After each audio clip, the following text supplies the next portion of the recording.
expertos en contaduría y demás, ¿qué consejos le podemos dar a las personas, a los contribuyentes que tienen que realizar su declaración anual? Algunos tips para que este procedimiento, que se hace año con año, pues les genere beneficios y no contraindicatorio. Claro, es importante porque la autoridad revisa que los depósitos que hay en las cuentas bancarias o los bienes que las personas hayan comprado coincidan con los ingresos que está declarando. Si hubiera alguna discrepancia entre ambas cantidades, la autoridad va a requerir a la persona que tiene la discrepancia y a pedirle que explique de dónde salió el ingreso. Muy importante que sepan que si tienen ingresos que son grabados, tienen que hacer la declaración. Si tienen ingresos que no son grabados pero que exceden de 500,000 pesos, de todas formas los deben de plasmar en una declaración aunque no paguen impuesto. Por ejemplo, si usted recibió una herencia o si recibió un donativo de más de 500,000 pesos o un préstamo, usted tiene que hacer su declaración y manifestar ese dato en la misma. De lo contrario, la autoridad va a considerar que es algo grabado y le va a cobrar un impuesto que no tendría que haber pagado. En el tema de asalariados, que son la mayor parte de los contribuyentes personas físicas, presentan la declaración quienes tengan ingresos por más de 400,000 pesos al año o que tengan ingresos simultáneamente de 2 patrones o que opten voluntariamente por presentar su declaración. En este caso, si tienen un saldo a favor, pueden acceder a la opción de pedir una devolución automática que le llegará al contribuyente en un plazo de 25 días.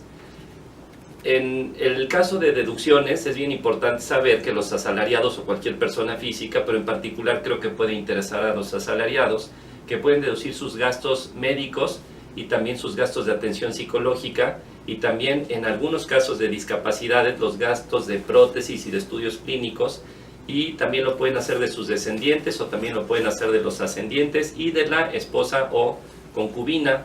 Son deducibles los gastos funerarios hasta por el monto de un salario mínimo, son deducibles los intereses por su hipoteca siempre y cuando la hipoteca no sea por un monto de más de 750,000 unidades de inversión.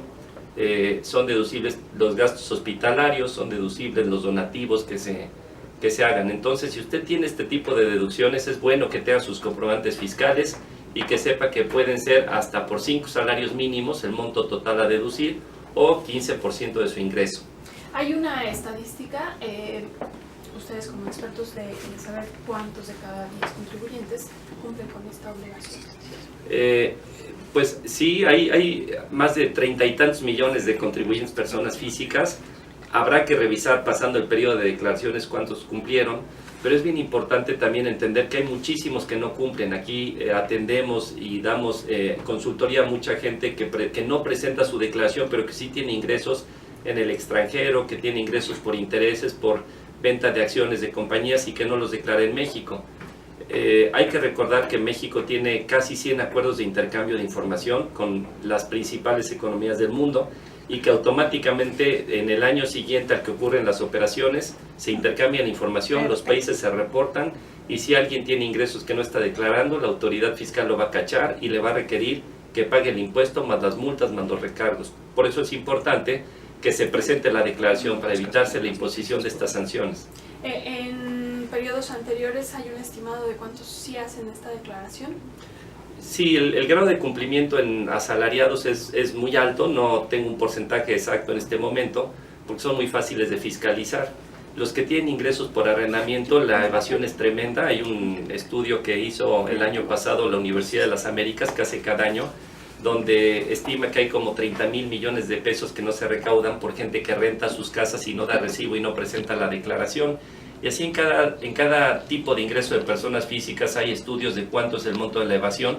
Y aquí lo más grave para el contribuyente es que al depositar esos recursos en su cuenta bancaria o al tomarlos para hacer un viaje y comprar boletos de avión o comprar un coche o comprar una casa, los notarios, los vendedores de coche, las aerolíneas le reportan al SAT estas compras y al no estar declarando estos ingresos el contribuyente va a incurrir en una falta, en una discrepancia fiscal, va a tener que pagar lo que no pagó originalmente, más recargos a una tasa muy elevada, más actualización con la inflación y más una multa que puede incluso exceder el 50% del impuesto que no se pagó. Híjole. Ok, algo más que sea importante que deban saber los contribuyentes y que pues ustedes como expertos los están haciendo saber.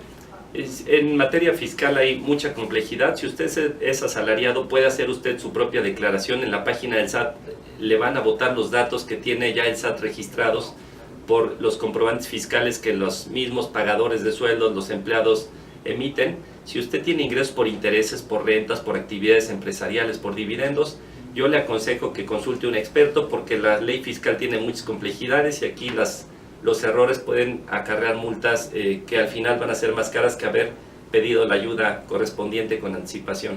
Ok, así como a manera de tips, ventajas y desventajas de una declaración. Las ventajas de declarar es, usted tiene una opinión favorable del SAT, puede imprimirla cada mes y esa se la van a pedir en los bancos, se la van a pedir los proveedores, se la van a pedir los clientes con los que usted haga negocios en caso de que tenga actividad empresarial. No estará expuesto a riesgo de que la autoridad lo detecte. Hoy básicamente el mundo es electrónico y la materia fiscal es electrónica, es muy fácil detectar a los que no están declarando los ingresos. Y desde luego la desventaja es algo que no nos gusta a ninguno, incluyéndome a mí, que es tener que sacar nuestro dinero para pagar los impuestos. Su nombre completo y cargo, por favor. Francisco Bracamonte Prieto, socio de Creston BSG.